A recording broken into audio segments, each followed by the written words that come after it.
Good morning, my YouTube viewers. It's Crystal here. I'm just here this morning because I wanted to make another code review for you. And my last video that I made, it was a video on normalization. What I'm going to do in this video is I'm going to make a code review on standardization. And what I'm going to do is I'm going to standardize a list, because in the past I had always standardized data sets, but now I'm not going to standardize the data set. I'm just going to standardize a list. So the formula for standardization is x scaled equals x minus mean over standard deviation. So in order to make this formula work, what we're going to do is we're going to use some formulas that I have already made. So we don't need x min and we don't need x max. So I'm just going to delete that. So that's not necessary. And then what we'll do is we'll just go over the code for standardization. And it's important to standardize your data. The reason being that it's easier for the models and to make predictions if the data is close to it.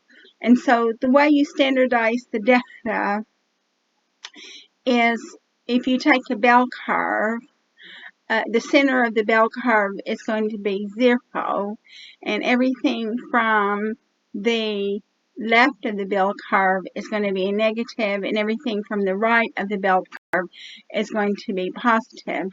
So what the standardization does is it works on your standard deviation, and it gives you either a negative to a positive number, with 0 being the center. So we've got our list, which we've already declared, and so what we're going to do is we're going to define the scale. So def scale list is going to accept a list of numbers, and then you print original list num list, so you have the original list. xstd equals calc std num list, and that's a function that I've already created in this Jupyter notebook. And x mean equals calc mean over num list, and mean is a function that I've already created in this Jupyter notebook. And then we take a for loop for I, x in enumerate num list I equals x minus x mean over x std, and then you're going to return the num list. So you can see here's your original list, and then here's your standardized list as well. And so you can see it's a value between negative numbers and positive numbers, and it's based upon the standard deviation. So what we're going to do is we need to have the standard deviation function. So this is the standard deviation function that I had previously created, and it's def calc std, and we also need to have the function for the mean, which is also the average, and this is the function for the mean. So in order to get this standardization to work, I had to create more functions within the standardization function to actually get it to work.